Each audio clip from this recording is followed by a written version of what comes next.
Everybody, it's Everett with Ohio for Freedom. The intro is pre-programmed. I have to unpre-program it. So maybe it's a good way to get started. Happy Monday, everybody. We are going to talk about a very exciting topic tonight. Well, I wish it's not exciting, but it's exciting when you get to understand it and it helps you. And to help me understand it is my dear friend and sister, Robin Torgrim, son of Mega Maniacs. How are you doing, Yeah, hi. Robin? I'm well. How are you?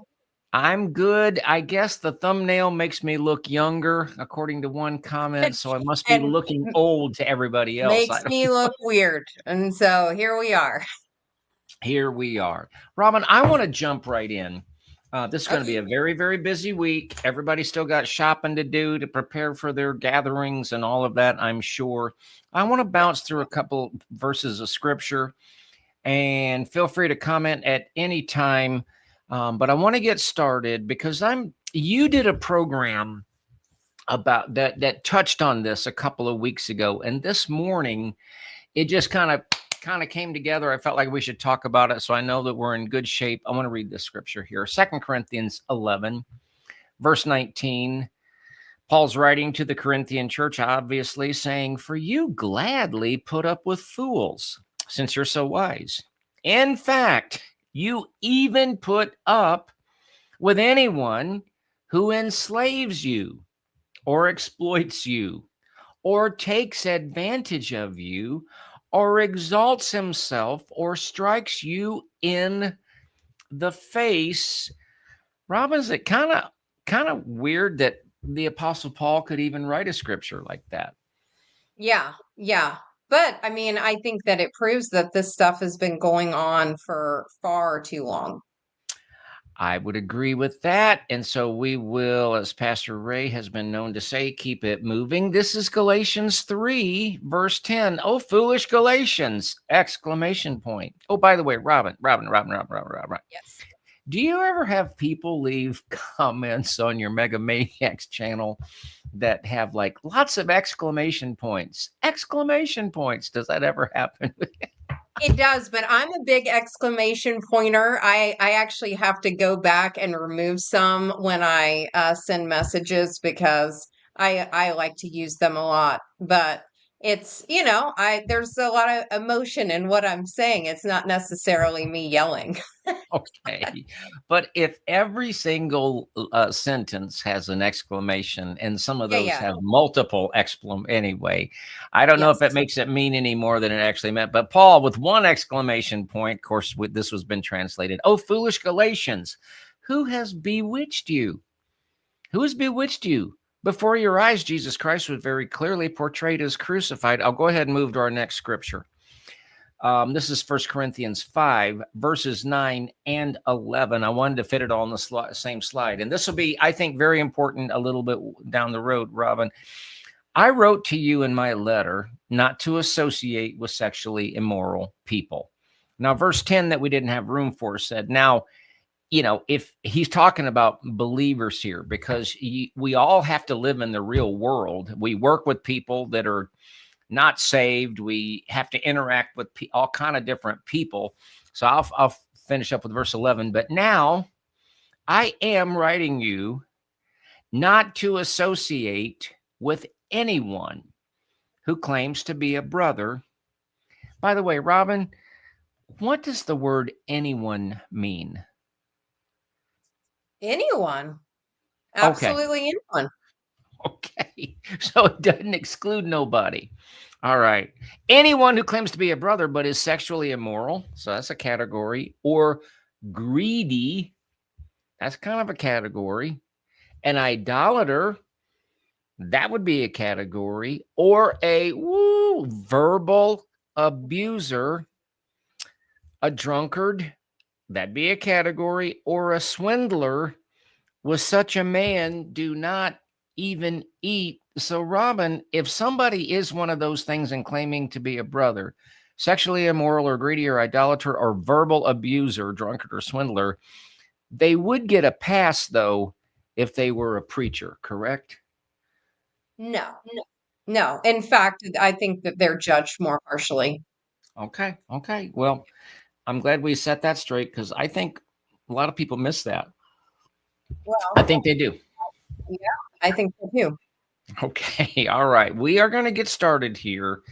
And so, folks, listen, we exist because of your generosity. If you'd like to be a blessing to Ohio for Freedom, you can go to ohioforfreedom.com. There's our donate page with any bank card that is your financial weapon of choice, PayPal or Zelle. And so, Robin, we got our shameless plug out of the way. I just have one last thing. In fact, I'll do it right now. Folks, we have Allie and April from Warrior, Alabama are helping us and setting up. I'm putting it in the comments. This is an anonymous Facebook page that you can, it is a safe space. It's called the Freedom Page. And it is a safe space. You can go and share your story. You can go and ask questions, and your input is monitored by the administrators. That would be April and Allie. So there can't be no crazy people in there. Nobody, and all posts will be looked at before they're released, because nobody's going to be outed. Nobody's anonymity is going to be blown. But check it out, and Robin, actually really really excited about that, because I sometimes feel like there's folks that they'd love to talk. They're afraid. Yeah, They want to that's right. get out. They want to. Does that, what I've explained so far, does that make sense to you, the casual Oh, observer? absolutely. Absolutely. Well, not only that I experience personally, but we see it all the time now that, there are people that have information, but they are afraid to speak, even if it's just to one of us and us telling them, like, this is going to stay confidential if you want it to. And they're still very fearful, Hmm. or they feel like they have to use an alias or, whatever. Yep, yep. And Robin, I think I know the answer to this, but I want to ask it so that you can answer it. Do you ever encounter, like, you've talked to someone, I'm going to call a victim, and you establish a rapport with them, and maybe they even do an interview and they tell their story, and then as a result of that, somebody else hears that story and they go, oh my gosh, that is the same thing that I went through, the same thing that happened to me. Do you see that, ma'am? Absolutely. And that is a huge vindication. I actually just spoke to someone yesterday about vindication for some things that he witnessed, and he questioned, or witnessed or experienced, and he questioned it until he heard someone else say, the same thing, or say this is wrong, or why is this happening, and how vindicated he felt, and how that just took a huge weight off of his shoulders, that this was not something just happening to him, or that he was experiencing. And really, once you get into this space, Robin, wouldn't you agree? Like, that's actually kind of how it works, folks. The Oh enemy yeah, really wants you to think whatever happened to you, it only happened to you. It's never happened before or after or since, or it's isolated to you, and you better not ever talk about it. Would you agree that's with right. that, Robin? Okay. Absolutely. Yeah. The title of the episode is Pentecostal Stockholm Syndrome, I think we're calling it. Robin, can you kind of quickly, or just could we start this discussion by you giving us kind of a basic working definition of Stockholm syndrome, and also, if you don't mind, like trauma bonding, because they're pretty closely related. But could Oh we yeah. ask you to do that, please? Sure. And I actually found a definition of trauma bonding, so I'm going to use that one. But Okay. with Stockholm syndrome, it's a survival-based bonding with an abuser that the abused experiences, and so um, they it's a something psychological that's basically like a survival skill almost, that they can continue to survive if they are forced or sometimes choose, unfortunately, to stay in this very toxic, abusive relationship. Okay. And um, did I say that well enough to You go said on to that really trauma well. bonding? Yeah. Okay. Yeah.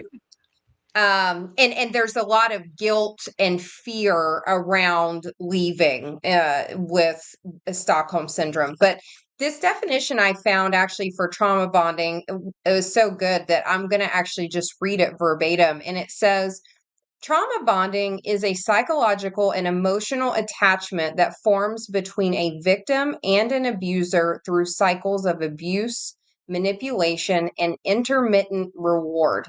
Because the abuse is mixed with moments of kindness, affection, or make-up behaviors, the victim's brain becomes conditioned to confuse the relief from abuse with love, creating a powerful and unhealthy bond. And that has to be the most right on definition that I have ever heard for trauma bonding. Would you mind? I agree with you. Would you mind rereading, like, right at about, I think it's the word because, right about there? Because that is just so powerful, if you don't mind. Sure. Because the abuse is mixed with moments of kindness, affection, or makeup behaviors, which is also known as love bombing. Yep. Okay.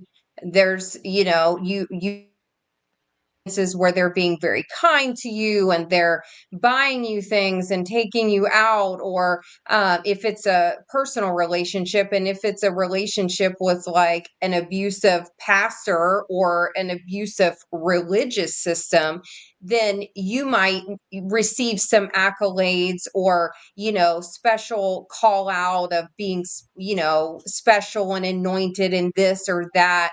And then they go back, unfortunately, with to the abuse.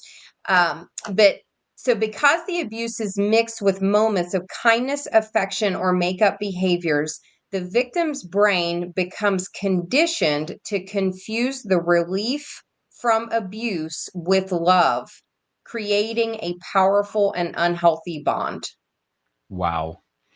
And Yeah, And with Stockholm syndrome, and that's not a formal mental diagnosis. I learned today. I did some study on that, but everybody in psychological fields knows exactly what you're talking about. But sure. Stockholm syndrome also has to do with if the victim is very fearful. If the brain thinks the brain is in danger, and it's fear, then that like little momentary kindness is actually like, ooh, I get to live. And you but in either way, it's almost like somebody's psyche, it's like they get addicted to those intermittent moments of hope. Does that kind of make Sure. sense? Absolutely. Absolutely. Well, but you have to understand though too, is typically in these kinds of relationships, whether they're with a person or, like I said, a system or a pastor or whatever, because it does end up being a system, is that initially you are you are getting the love bombing, right? And so you think, oh, this is great, they're great, they love my talents, or they think that I'm a great person. And then slowly they start chipping away at your confidence, at your own strategic thinking about what is right and what is wrong.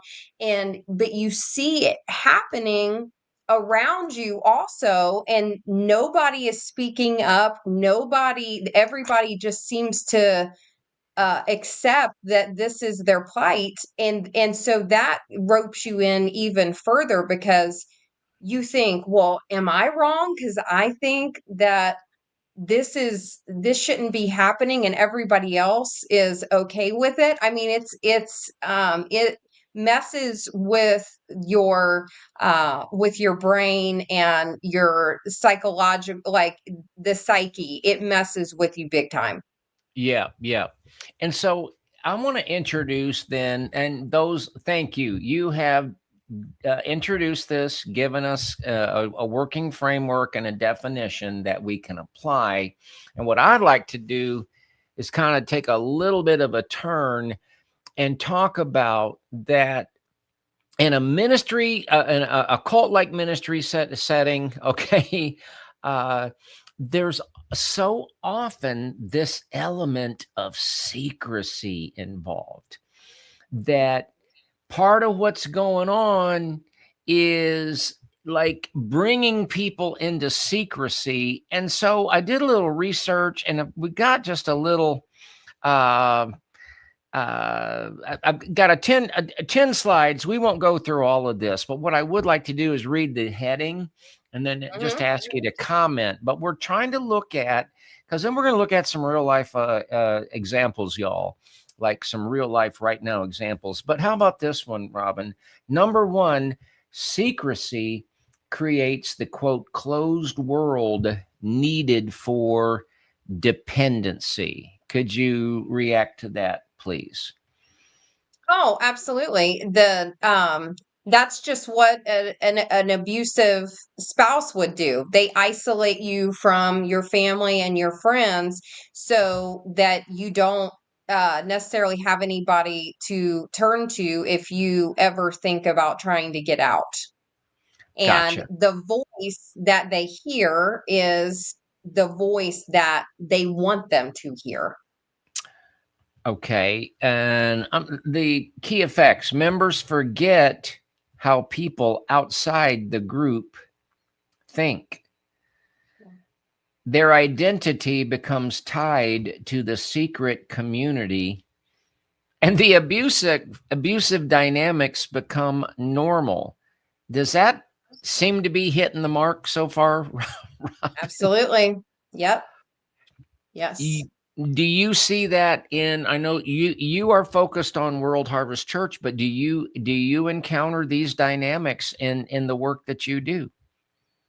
Absolutely. I mean, not only, like I said, did I experience even to the point where I was desensitized to a lot of the things that were happening. Not that I knew they were wrong, but I should have been outraged when it was happening. And, again, I mean, I needed that job, to support my kids. And so I think that even with me, I would justify things or make them seem like not as bad as what they were in my head so that I could continue going. We're going to keep rolling. That's very well said, and I appreciate it. Here's point number two: secrecy makes the leader seem more powerful than they really are. Would you care to elaborate on that, please? Oh, well, everybody wants to be, in that inner circle, or they want to be like a part of whatever is going on. And so, you know, at World Harvest, I mean, I'll use that as an example. They would have certain meetings and people would get like kicked out, banned from the meeting, and then completely shunned after that. So these environments will create opportunities for the leadership to that they're in control all the time. They're the ones that are so important and they're hearing from God. And so you better listen to them, or, Satan's going to get you, or whatever. I Yeah. mean, it's Yeah. all fear mongering, but yes, yes. Um, the I like that last summary statement. This sets up a classic Stockholm condition. Only my captor can keep me safe because only they know the truth. Here's number 3. Secrecy creates fear of the outside and loyalty to the inside. Robin. Yes. Well, and I want to just say really quickly on the last one, Take your time. is that in the with this secrecy as well, is oftentimes you are confiding in this leader with your deepest, darkest secrets, and they will end up using it against you later on to Yeah. shame you, control you, whatever the case is. And so I just wanted to throw that in there. And Um, I'll just respond to that. And I can't say the name right now, but one of the people that we talked to a little while ago, it's such a classic because their spouse, these people look for, it doesn't matter how old it is, it's like they look for anything that they can kind of like keep on the shelf and grab it anytime they want to shame somebody, control somebody, especially if those people ever think about leaving. Is that yes, true? Is that right? absolutely. Yes, that is. Yes. There is okay. Let me also say this. I want us to steer in this direction. I think it'll happen kind of just sort of on its own, but if it don't, we're Okay. gonna make it happen. And that is this, Robin. So there's where the leadership, an occult like leadership, will look for like secret dirt that they can have on sort of use against people. But sometimes people experience things or were part of something, and then they want to bring other people into the knowledge of it, but make them keep it secret. Have you run into that? Yes, absolutely. Well, and that's, I think that people know that it's wrong, especially if they really start having some realizations, or the Lord starts opening their eyes, and they Yeah. sometimes it takes them actually getting away from there. But they want someone else to know what's happened to them, but they never want it to get out publicly. And we're going to deal with some of that. Secrecy creates fear of the outside, loyalty to the inside. Just to keep us moving, I'm going to go to 4. Secrecy enables abuse. Oh, gosh. While preventing members from recognizing it. That's a slow pitch over the whole plate, Robin, but please take it away.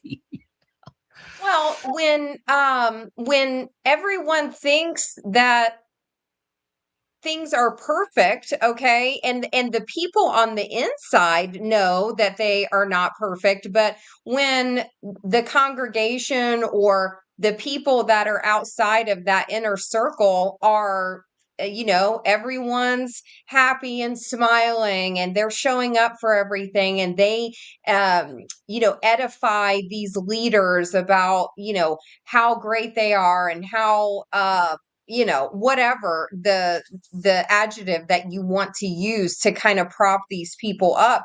But it's a requirement. This is what they are required to do. But then so people have a very hard time, I think, in general, believing that preachers or ministers or whatever you want to call them, or whatever they call themselves, that they don't have people's best interests at heart. And so I think they blindly trust them a lot of times, Yeah. just like you blindly trust doctors a lot of times. You believe that they're more educated in this area, and that they have your best interest at heart. And so your guard is not up when you're having these communications. Yeah. Some slides are stronger than others. This is a strong slide, but just for Yeah. time's sake, Robin, I'm just going to read these bullet points real quick. Secrecy enables abuse while preventing members from recognizing it. When you can't talk about leadership failures, financial impropriety, spiritual manipulation, sexual misconduct, false prophecies, broken promises, changing doctrines, then no one can compare notes or realize the patterns of harm. That kind of describes what you deal with and what I deal with, correct? I mean, the the Absolutely. stuff that we oh my gosh. I'll keep it Absolutely. I'll keep it moving. Secrecy allows intermittent reinforcement, a core ingredient in trauma bonds. Internal conflict, manipulation strategies, staged miracles or testimonies. I'll read the heading and let you take it, Robin. Secrecy allows intermittent reinforcement, a core ingredient in trauma bonds. Break that down for us if you don't mind, please. Well, I think that it's going back to even what I was saying before, but it's a covering of what is actually happening behind the scenes. So Right. the group is experiencing this abuse together, being shamed and belittled and berated and all of these things. But then they have to walk out and not say anything, not have a scowl on their face, act as if nothing ever happened. And, people will start walking around almost like zombies because they don't dare say anything of fear of not knowing if somebody is going to rat them out if they made, a comment about the leadership or the abuser. Absolutely, absolutely. I'm going to try to pick up the pace a little bit. Secrecy creates, what about this one? Shared suffering, which Yeah. feels like intimacy. Robin, So shared suffering. again, I mean, I feel like these just kind of lead into one another, which maybe that was how you intended it to be. But just speaking of my own experience at World Harvest, it would be because I still hear that. I still hear people saying, I talked to so and so the other day. No one will ever understand what we went through, like the two of us. And so that trauma bond continues to exist a lot of times once they're even out of it. But you feel like you are you might be able to be a part of even maybe fixing things at some point if the opportunity comes along, but that you and this group are the only ones that understand what's going on, and whether that is the bond or keeping it a secret is the bond. I think they actually just go hand in hand with one another. It seems like they do. All right, we're 27 minutes in. I want to get to some media. So I guess what we'll do is we'll read these. Secrecy prevents the normal checks that break trauma bonds. Hmm. Secrecy protects the leader, oh my gosh, from consequences, which reinforces their mythology. Robin, you got to respond to this one. Secrecy protects the leader from consequences, which reinforces their mythology, please. Yeah, so these anointed ones from God, they can't be bad people on for real because they don't ever seem to have any accountability or consequences for their actions. But the people aren't even realizing, I don't think, a lot of times they're the ones that keep this system going because they're as important of the puzzle piece as the actual abuser is. I like people to remember the word that Robin said when she said the system, because there's people involved, but behind it all, there is a system. My goodness, we could spend more time. We're almost done with the secrecy shapes the narrative of us versus them, cementing loyalty, and secrecy synthetic loyalty, oh man, equals Stockholm Syndrome light, Robin. Well, I think that is just the leader ends up being in a position that really only God should be in. So people are looking to them for every decision. They need a prophetic word about this and that, and they get so wrapped up in making sure that the abuser is, you know, happy with the choices that they make, and they are going to do everything by the book of what this person is saying, as in the abuser. And and that's how these cult systems really gain and keep their power, is because it is man worship. I mean, even if people don't recognize it as such, if you are putting a person, a fallible human being, in a position that only God should be in, you are idolizing a man, and you should be self accountable enough to start realizing when these attributes start coming out, can you call it out? And if you can't go and ask questions or say anything verbally because you're fearful, then there is probably some abuse going on in that situation. Wow. All right, we're gonna back up. Boom, boom, boom, boom, boom, boom, boom, boom, boom, boom, boom, boom, boom, boom, boom. I wrote to you in my letter not to associate with sexually immoral people. Of course, he's not talking about people out in the world. He's talking about people in the church. But now I am writing you not to associate with anyone. And you already gave us the definition for what anyone means. Anyone means anyone who claims to be a brother, but is sexually immoral or greedy, an idolater, or verbal abuser, a drunkard, or a swindler. With such a man, do not even eat. Okay, Robin, we're going to go to some media now. And folks, listen, we're going to look at least 3 individuals in ministry. And lest you think, oh, you're being unkind, you're being mean. No, we're trying to give you some examples. And Robin, I kind of feel like if you're going to stand on the stage and you want people to call you a minister, then you're kind of a public figure, are you not? Oh, indeed. You indeed are a public figure. But by the way, they love being a public figure when they are being praised. But as soon as they start getting exposed for their nonsense, all of a sudden they don't want to be a public figure anymore, and they're being attacked by Satan when their nonsense starts getting exposed. Okay.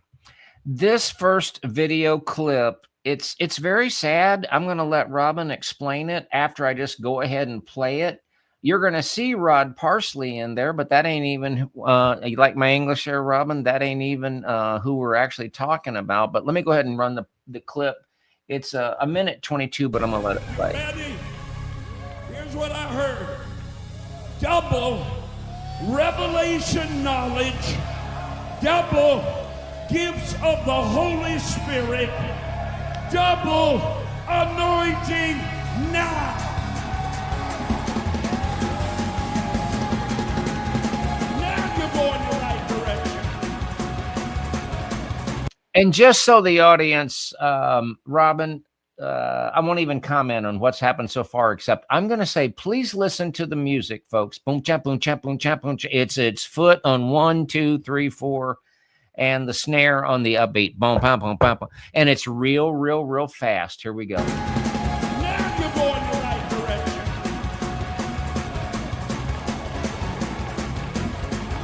I have to move people around.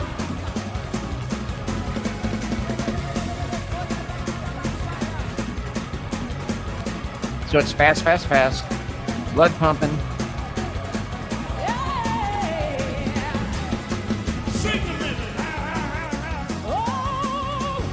All my life you have been faithful. Say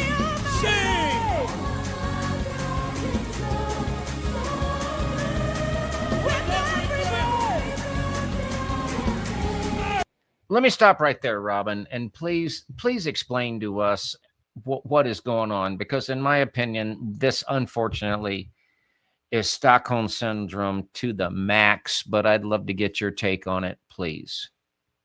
I agree with you.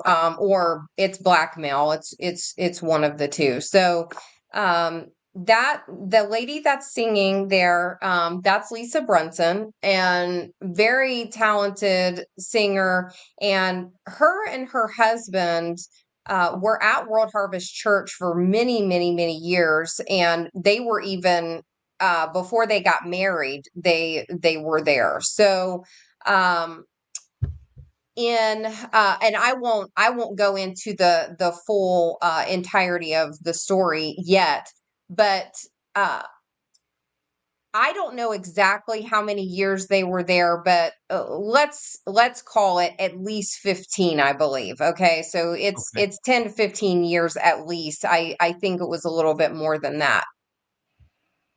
They as in Lisa Brunson, and Germain is her husband, they left like abruptly on the day before I started working there. So their office keys and everything were under my door. They ended up leaving. There was no, to my knowledge, there was absolutely no resignation letter.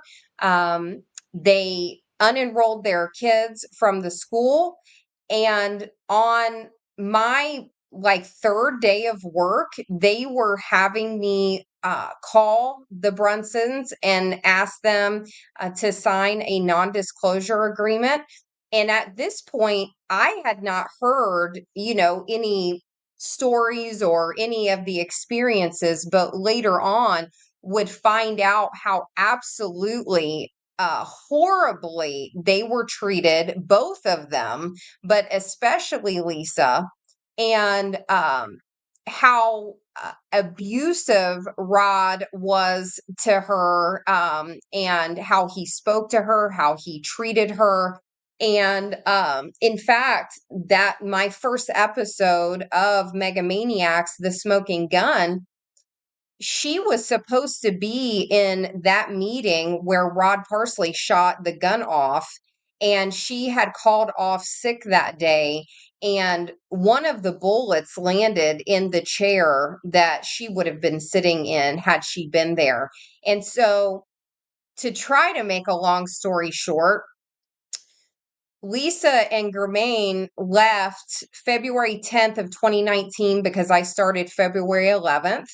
And during that time that they were gone, before they came back, just I think it was last year, they told so many people, do not go to World Harvest, do not work there, do not be a part of that church. And I don't know if they really got into full detail, but they were telling people it is not a good environment, it's not a place that you want to be. And now all of a sudden they're back after, countless people telling countless people to not be a part of that ministry because of how negatively they were treated and how they saw other people being treated. And well, let's back up a little bit. And a lot of people that follow your channel and follow Ohio for Freedom, you say NDA, we know what you're talking about. But there's somebody out there that's like, what is that? Is that like a DNA sequence or a vitamin or something? Just for that person that like doesn't know this goes on in the church world, what does the NDA mean? So it stands for non-disclosure agreement, and how World Harvest sets up their non-disclosure agreement, it's at least 5 pages long, but most of them are longer than that. And it's saying that they will typically offer some kind of money, okay, and say that if you sign this agreement, we will give you X amount of dollars. But in signing this agreement, you can't talk about your experience here. You can't talk about anything that happened to you. It doesn't even really get into covering like a lot of proprietary information, which if a non-disclosure is usually for proprietary info or trade secrets. Okay. Right. This is a covenant agreement, and you're typically getting paid a certain amount of money to not ever talk about your experiences at World Harvest Church. And by the way, I would just we've got a good number of people on the live stream. Type in the comments, if you don't mind, if you think that this is a right and acceptable practice, that somebody leaves, departs from a church staff position, and then they are pursued to sign a piece of paper, a non-disclosure agreement that says you will keep quiet about this and never talk about it. You will not have an open opinion about it. And there's some money on the table. But Robin, if somebody signs that and they take the money, but later they decide to talk, they're in trouble, are they not? Oh yeah. I mean, I don't know if I don't know that Rod Parsley and World Harvest Church would actually pursue it to the length of being in front of a judge, but Yeah. they will absolutely bully you into submission. Yeah. Yeah. And so, and I'm not picking on, I feel sorry for Lisa Brunson, but Lisa, honey, you're a public figure. And Rod will tell the whole world, they're all over the world. There's millions and millions of people watching that program. Might be a little, but the thing is it, Robin, it really doesn't make any sense. Now, there's something about a 7-year period in a piece of video. And Robin, I probably have it not properly labeled, because I've got about 3 different terabyte drives before I started labeling better. But could you bring everybody up to, it's a very sad situation, up to snuff on the 7 years and a certain piece of video that I was not able to put my hands on for today, please. Oh, sure. So like I said, in 2019 is when I started World Harvest Church, and the Brunsons had left abruptly. Later on that same year, I believe it's August of 2019, Lisa and her sister, Stephanie Harrison, who she's married to Ronnie Joe Harrison, and they have a church in Kentucky. They did this women's conference, and it's called Unbecoming Me. And Lisa not only did some of the music for that, but she was actually one of the speakers, and it's on YouTube. And she talks about going through this horrible period of debilitating anxiety, depression. I think she even threw in postpartum depression. But she talks about struggling with this anxiety, crippling anxiety for 7 years. And she said that it started in 2012, right after she brought her newborn daughter home from the hospital, and that it lasted 7 years, which would have taken us to 2019. And so I most certainly believe, and it's heartbreaking. I mean, you can feel even in what she's saying, that she was really, really struggling.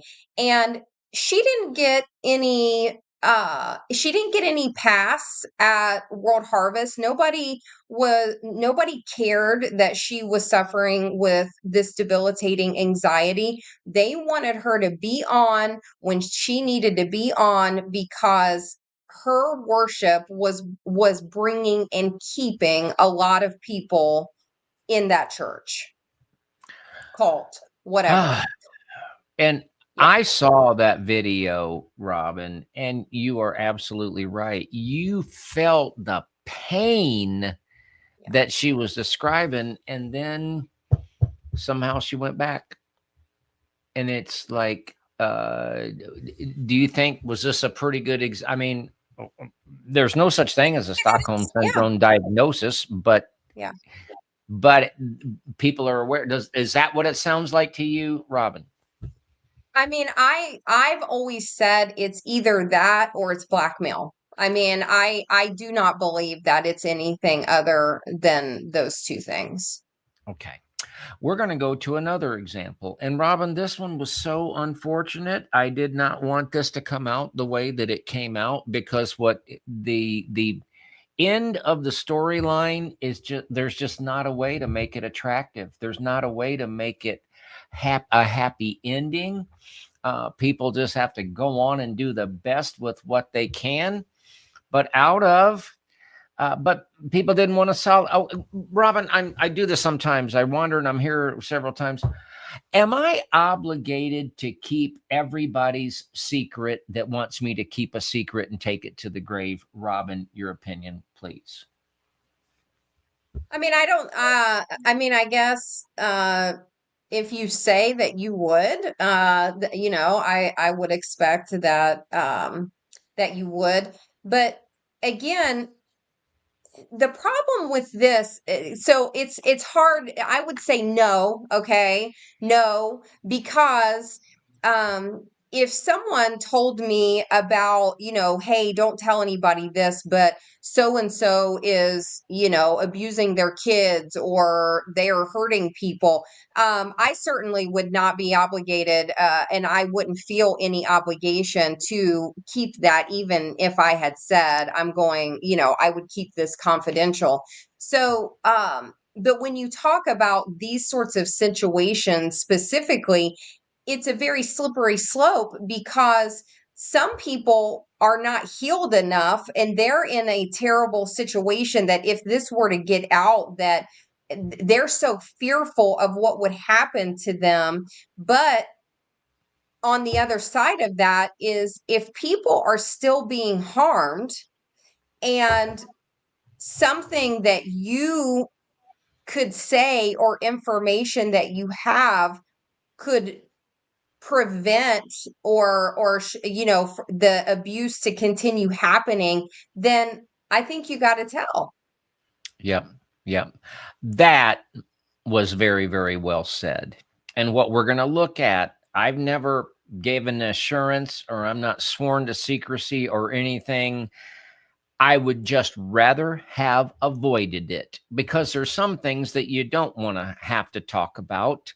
And sometimes you don't have a choice. And so that's where we are right now. I've covered Solid Rock. I've covered Solid Rock Church, and the off the chart, maybe predator behavior of one of the founding pastors, Lawrence Bishop Sr., married to Darlene Bishop.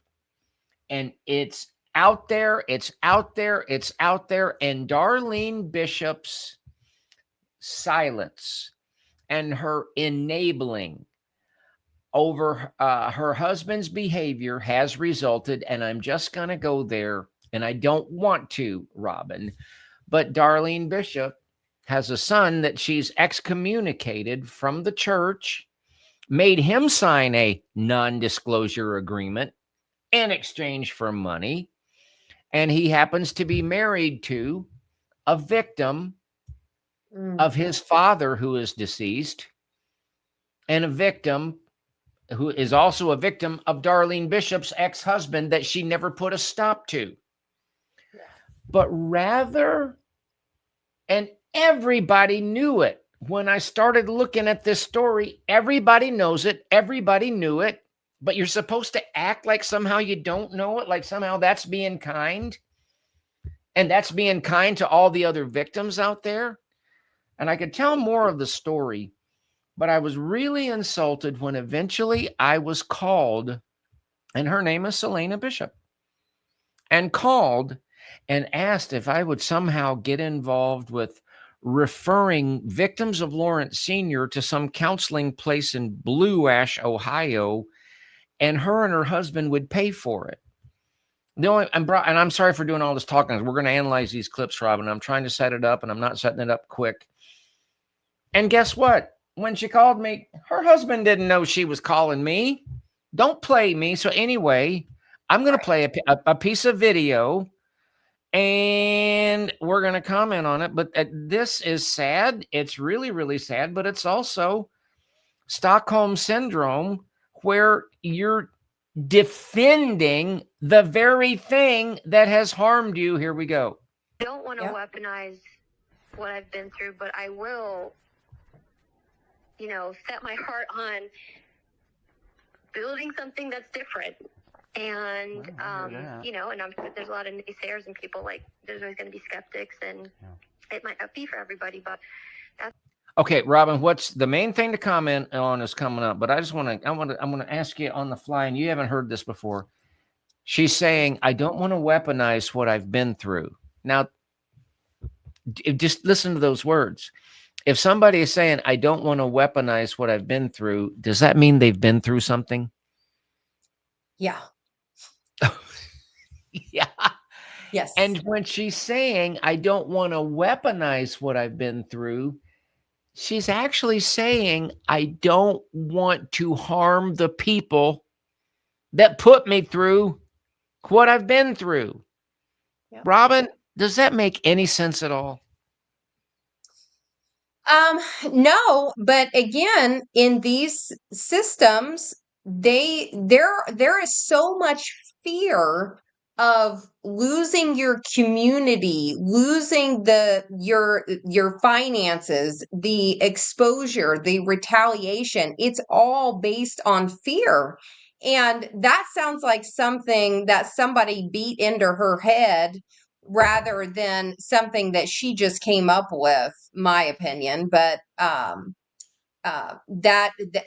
is a classic symptom of that's Stockholm Syndrome right there in a nutshell. Well, the real pay dirt on this clip is coming. I'm going to let it play. I know. That's kind of like where I'm coming from. I understand. I'd like to ask two questions. Sure. One, what was Darlene's reaction when you told her that you'd been raped by her deceased husband? Everett, you're good at what you do. No, I'm not good at what I do. This is me. I'm asking a sincere question. Did she try to bring...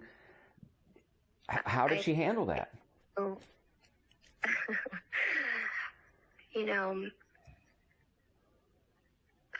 That's a very private question. I'm sure that it is. I'm not gonna confirm or deny that. I don't want to get into that. But I understand. I respect you asking. So you said you have another question. And here's the second question. Robin. Yeah. I'm springing this on you. I never, ever, ever wanted to go, I didn't want to have to, but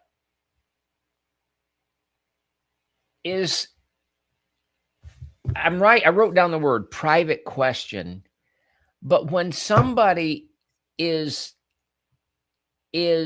protecting what harmed them, and that system is continuing to harm others, are we supposed to guard that and keep that secret?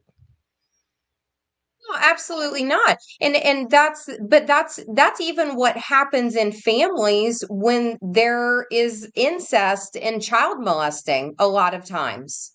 Okay, it goes back generations and generations and generations, and it takes one person to speak out, and then you find out, oh yeah, that happened with this person and that person, and it goes back so far in your family, but nobody's doing anything to stop it. Nobody is trying to get resolution because they're so comfortable with what they know that having healing, having exposure, this really getting out in the open, because you cannot heal what is hidden.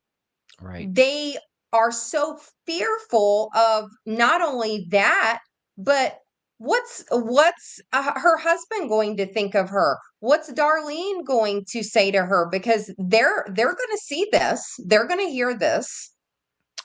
Well, there's a wrinkle in this one that we haven't got to. I guess I said in that conversation, and I'm not gonna replay it, not gonna do a famous Ohio for Freedom backup, but just for time's sake.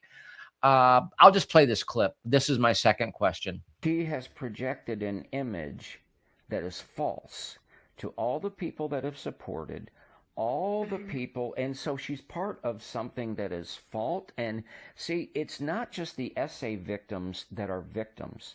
It's the people that she has lied to and to get money out of and position out of. I just have to ask then why, and this is going to hit close to home, but here we go.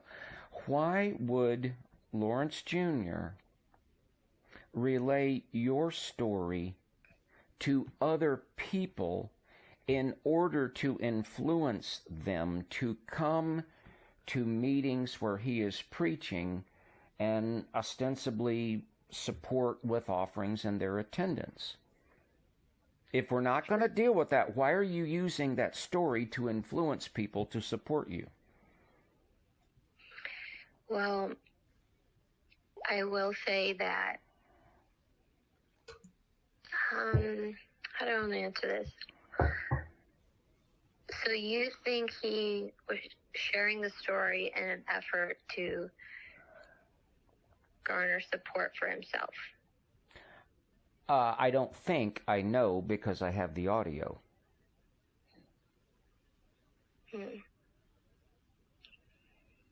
Well, I think that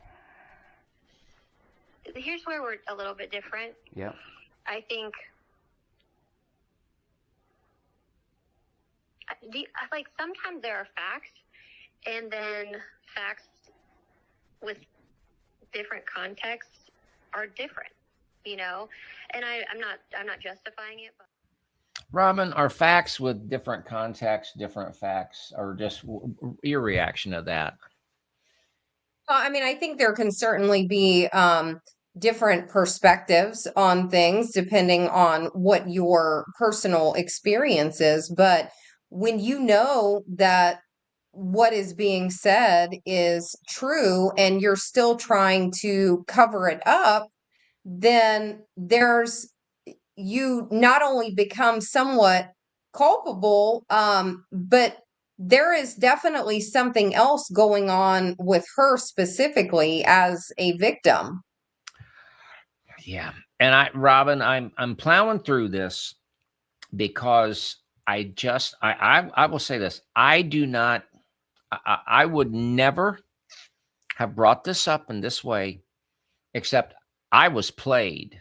Okay. Somebody attempted to play me and get me to go along with something that I ain't going to go along with. And you're in the same situation. You take phone calls from whistleblowers or whatnot.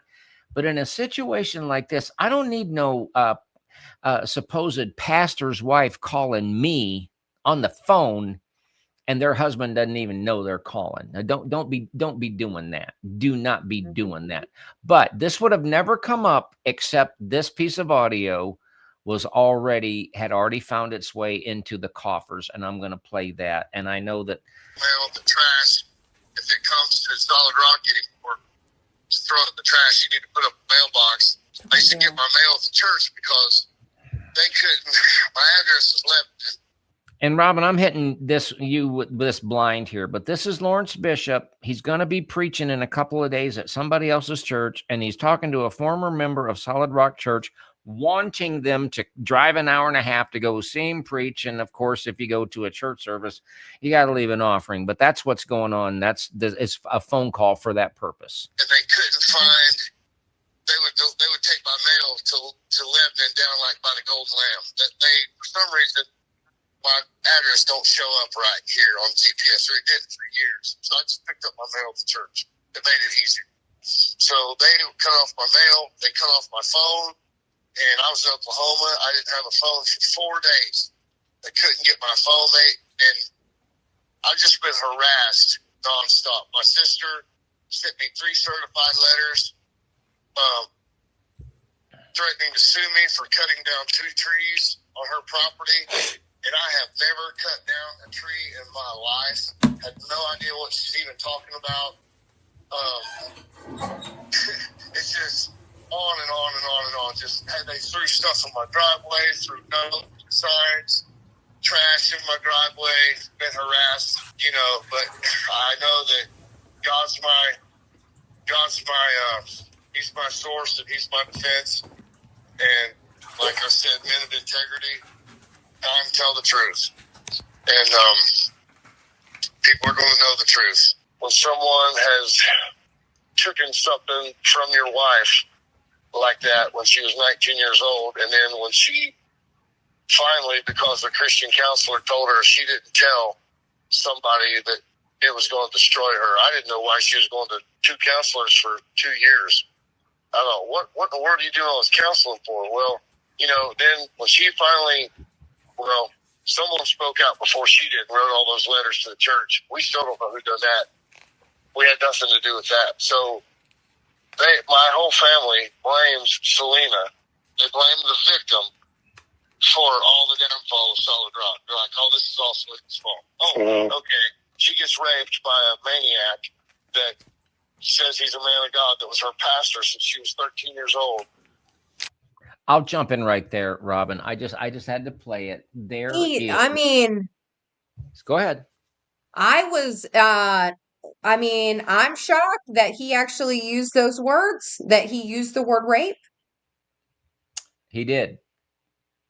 And I'm not going to replay it. He's talking about who was her pastor it was his dad. I mean, there's no wiggling out of this. And Robin, Right. This is such a nasty situation. And these people are still people, and God loves those people. And I love these people. I mean, they don't care if I love them, but I mean, you don't even want to have to, oh my gosh. Yeah. But can we talk about this, Robin? Because we're going to get into another clip that does the same thing. All right. And you don't get to bail early. I need your help here tonight. But this thing of, so what's going on here is the husband, Junior Mint, is when it serves his purpose, he really wants this couple to drive an hour and a half to come hear him preach. And he's going through the laundry list of how woe is me, woe is me, woe is me, woe is me. And manipulation. Yeah. And tells the most horrific story. I don't know how you get much more horrific than that. My precious wife was a victim of my dad. Okay. But he uses them. So here's what I want to say. But they signed a non-disclosure and took the money. Can we break this down? What's happened is publicly into the big platform world out there, television, YouTube, going out and preaching. So, we're not saying nothing because we signed a non-disclosure and took the money. Robin, am I off base for saying that's choosing to honor the system? Oh, it's absolutely choosing to honor the system, but he technically broke the non-disclosure, I'm sure, just by saying that to that person, because when someone signs a non-disclosure, there's not to even be talk that there is one. So, you just know when people don't talk that they probably did sign one. So yes, he is absolutely protecting the system, but he's also playing both sides and using it when it benefits him. And then he wants to be all up in arms when it's actually exposing him instead of benefiting him. That was so well said. My goodness. And that's where, thank you. Playing both sides, talking about it when it serves his purpose, when it's on the QT, when it's on the hush hush, when it's behind certain closed doors, but to the public face, you're honoring something, but you got paid for honoring that. You got paid for keeping your mouth shut publicly. So there's money on this side, but on the other side, hopefully, if you kind of break that deal and you're talking on the hush hush, If you can get these people to come see you and leave an offering, you're making money off of that too. Am I missing something here, or is that kind of what's going on? That sounds like exactly what's going on. But then here's the really weird thing. When I tried to see, and if I won't go back and play it, when I said that to Selena, I said two questions, and the second one was, then why is your husband saying this when it suits his purpose? And then there was a really long pause. But then this is what was said, and this, to me, this, if you want a definition, I'm leading the witness and leading the jury, Robin. If you want a definition of Stockholm Syndrome, I think you can hear it in this clip. Darlene Bishop, she's a facilitator, and it's extremely wicked. She bears responsibility for what y'all are dealing with right now. And I really do understand the conflict and the turmoil. But I am not under obligation to keep that whole system. Why didn't, and I'd love to ask you, why didn't she stand up to him? Is it because it would make her not as appealing to all these people that want to bring her in for these huge honorariums and the glitz and the glamour and the fame?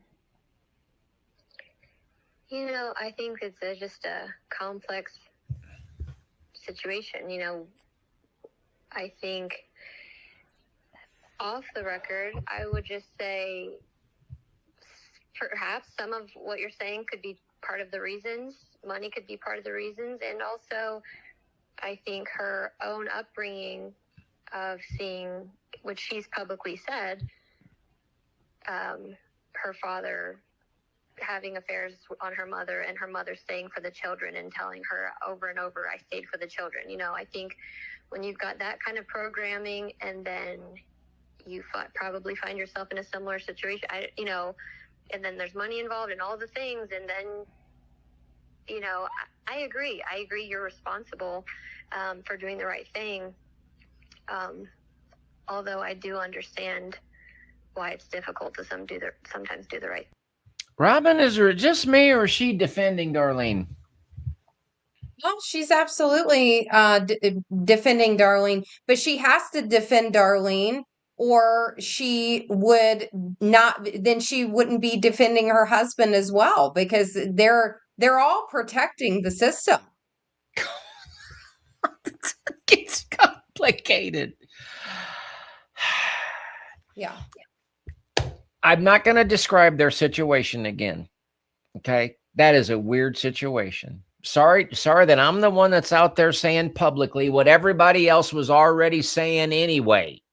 And I know it, you know it, and the American people know it. Everybody knows it. Before we ever started dealing with it, everybody knew that was the situation. But I never said anything until I had audio of Lawrence Jr. meant saying it, and saying it for his own benefit. If he hadn't said that, if that audio had not come to me, Robin, I would have never brought this up. Does that make sense? Yeah. I'm not asking you to vouch for my ethics or character. I mean, I don't want to talk about, but the thing that I feel obligated to point out to everybody, they are still, I don't know why I'm clapping my hands, but I am. They're still protecting that evil, wicked system. Am I seeing that clearly, Robin? Please help me. You are. And it's hard to even fathom. But when you have the audio or video, if, in some situations, that it's irrefutable. It's irrefutable. And the fact of the matter is that all of these people have a warped sense of how they're viewing things, not just this situation, but a lot of behaviors. And they are, I think, not only just warped, but when you are in these systems and it has financial outcomes positively, if you keep your mouth shut, do what they want you to do, and they are very accustomed to living a certain kind of lifestyle, then they're going to do what they have to do. And along with that, this is an even different dynamic, because who wants to go against their parents? But again, he was willing to call out his dad when it served him, but he's still trying to protect the Darlene Bishop system and machine. Robin, I really, really appreciate you coming on tonight. We got one more thing we're going to look at. And so it's going to take a little bit. You're going to get to eat and all that. Just hang in there. And you're not known for being brief either. So you can't throw I'm that not, one. I'm not.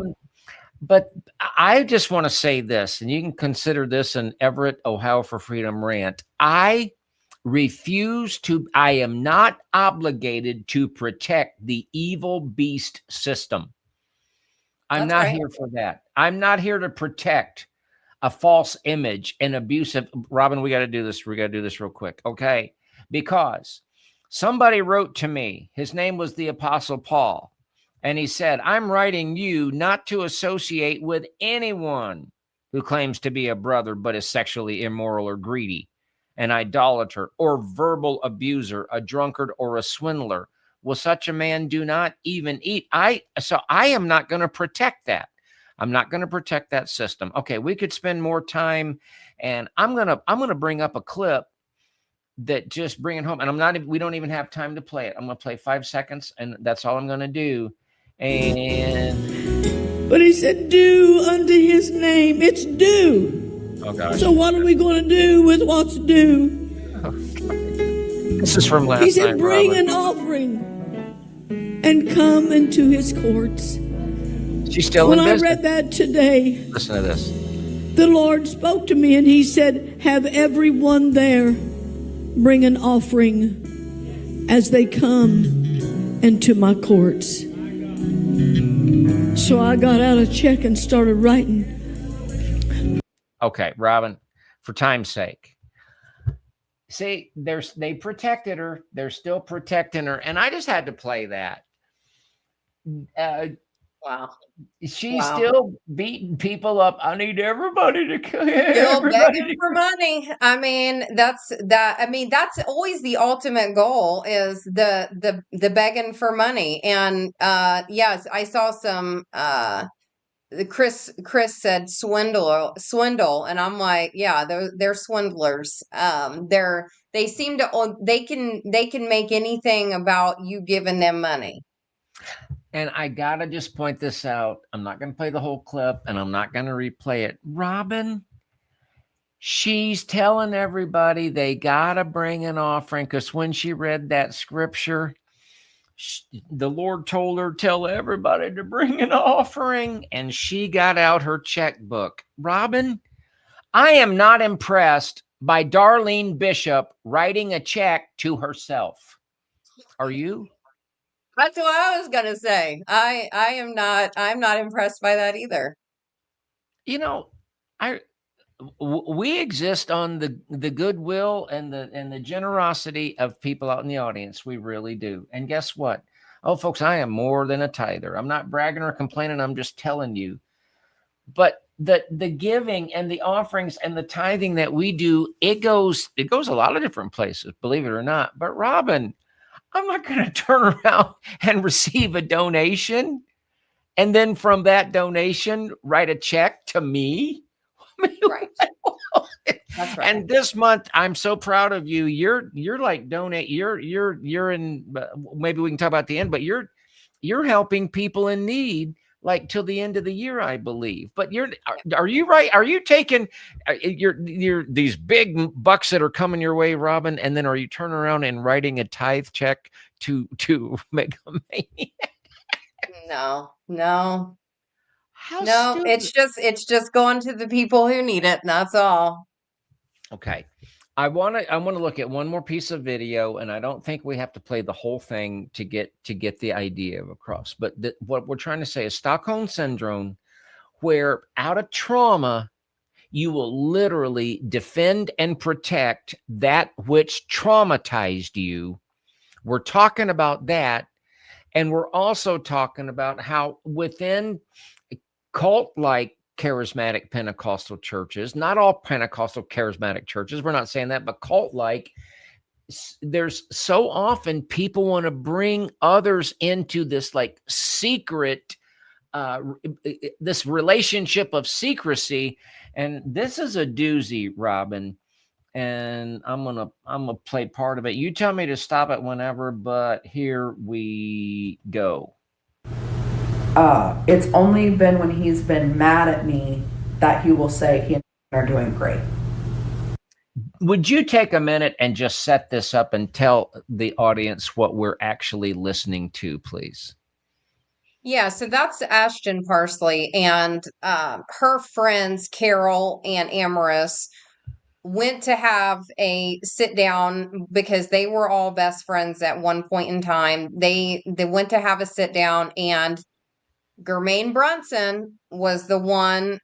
Germaine and Lisa Brunson were the ones that told Carol to make sure that she recorded that conversation, and that if Rod Parsley showed up, that she better get out of there because of the gun situation. Yes. What? Mm-hmm. I didn't know those two pieces factored in there. Yeah. What? Okay. Yeah. Okay.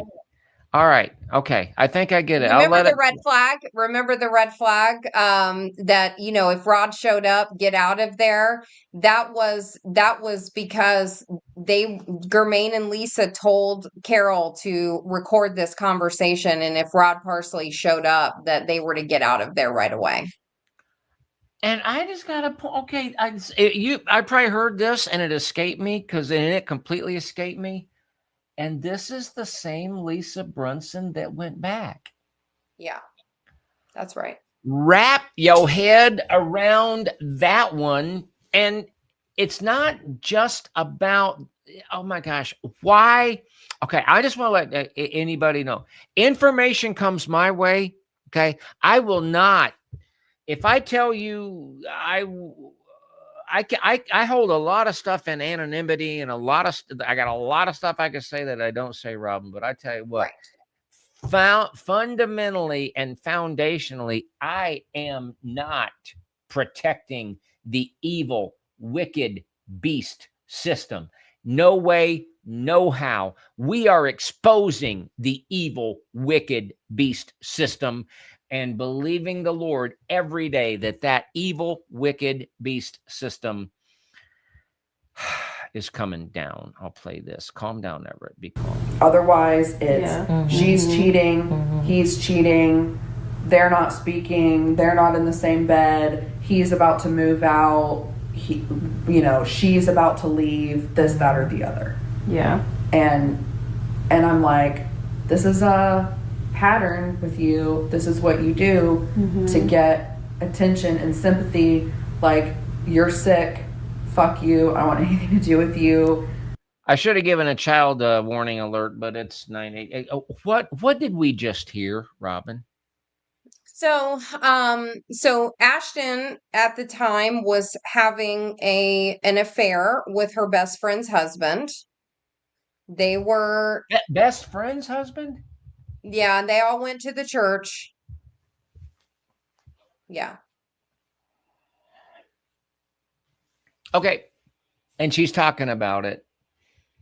So she's talking about it basically she's the victim, of course, in the situation, because she's basically saying, I feel so lonely. So when he reaches out to me, like, I just, gravitate towards that so much because I'm so lonely and nobody understands me and my position in the church. And basically saying, when things are going well in his marriage, that he doesn't reach out to her. And so she's going through her own process of like wanting to have this connection with him, and he's not interested. And then when things are not going well, that's when he's reaching back out to her and wanting to see her. Okay.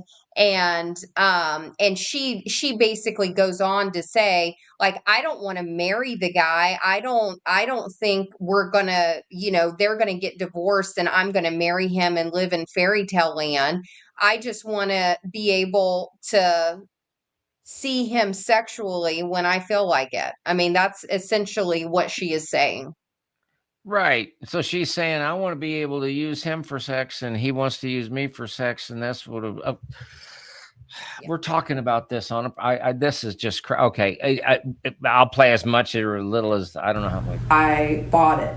Like, I bought it. And, but I just flat out will be so desperate to have somebody to lean on. Like, something, something blows up with my family or at work or with my brother or whatever it is. Like, it like, remove and pretend that he doesn't exist. Me sitting here right now, I would say no one. Like, there's no one that up until this point, with this conversation with you guys, there's no one that I felt like I could go tell everything and they would understand, have understanding, and not judge me. Because even like my friends that are unsaved, right, like, they don't understand my life. Can I tell them anything and them not judge me because they're out doing whatever the hell? Yeah, sure. Like, but it's not the same it's thing. not. So I've never had another Christian friend that understands ministry and understands my position that I've been able to confide in. Robin,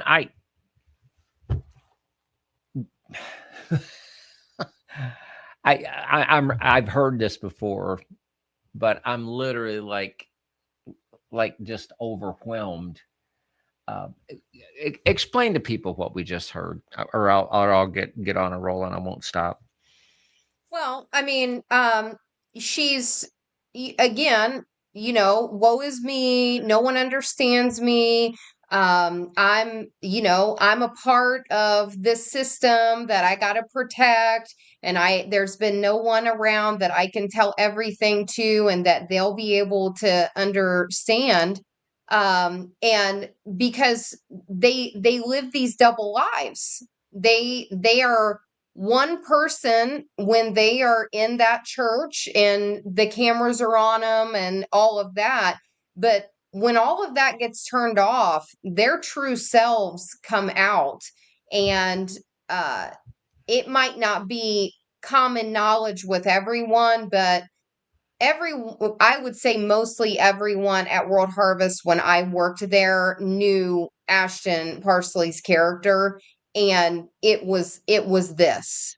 It was very promiscuous, very party girl, drugs and alcohol being involved, females, males, it didn't matter. She was involved with both students, and it was common knowledge, but everybody, it was just like, the best kept secret around World Harvest that she will get up and rebuke people and tell people how awful they are. But then she's, behind the scenes doing all of this other nonsense. And she just continues to get a microphone and a platform because she's a part of the system. She has the right last name. And when she is telling this to Carol and Amaris, is she expecting them to keep this a secret? Oh, yes. Oh, yes. Absolutely.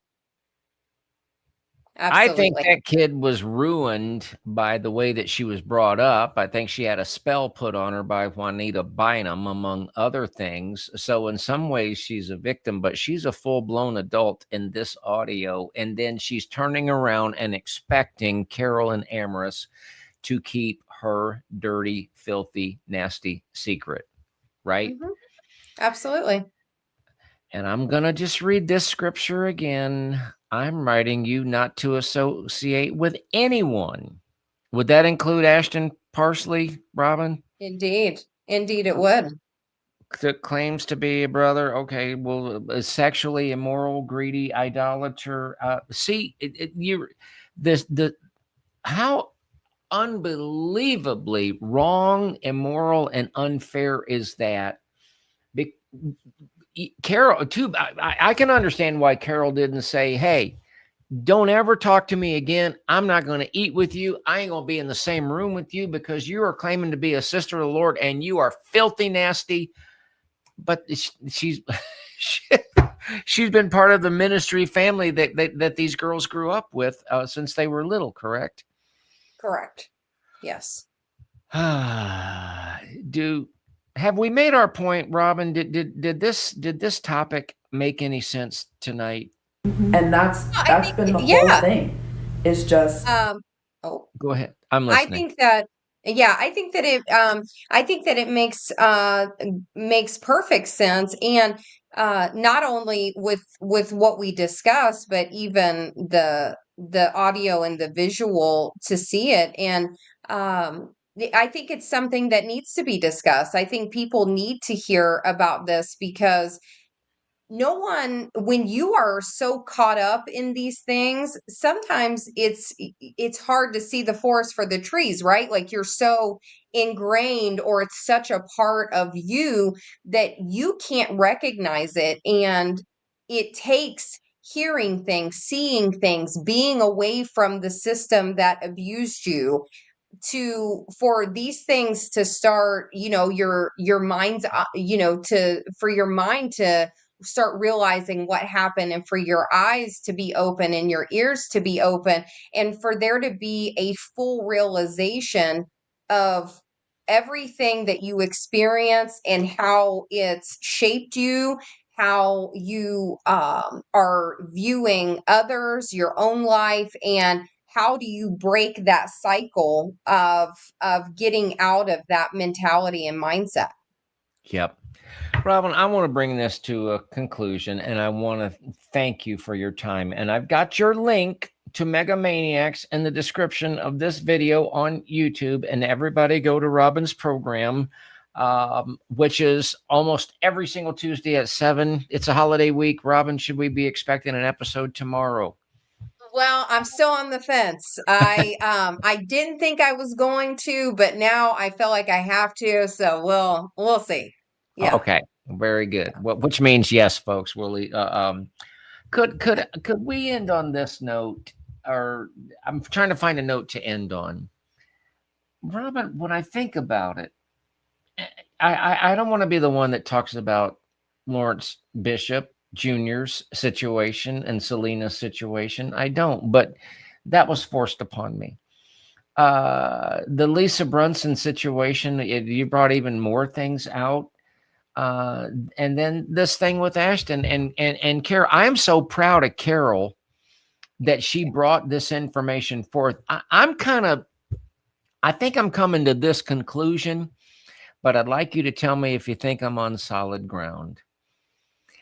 Tell the truth and don't keep any dirty secrets, like ever. Yeah. Is that about right? Absolutely. The truth sets you free. When I read through the life and ministry of Jesus, because I kind of feel like his ministry was kind of important. Do you think so too, Robin? That the ministry of Jesus. Okay, so there's little ministries and big ministries. I'd say that his ministry was pretty big, pretty important. What secrets did Jesus Christ, our Lord, ask the apostles to keep, or the disciples at that time to keep? Are you aware of any? No. When I read about any of the apostles, James, Peter, Paul, did they ask anybody to keep their dirty, nasty secrets? No.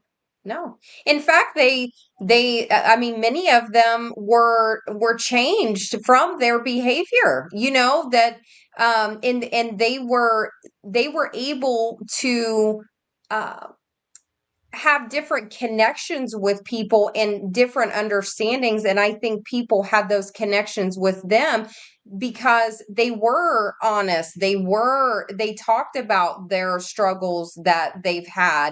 And, but they were still pointing people back to Jesus. They were not trying to cover up anything. They were very honest about, the struggles that they had been through. And, we're human beings. We are all going to have our struggles, and it doesn't necessarily mean you have to walk around like a billboard, with all of your stuff hanging out or anything. But um people can start to heal when they find out that they are not the only ones, when they see someone that they're relating to that has been through something similar. And I think that that's what we are called to do. And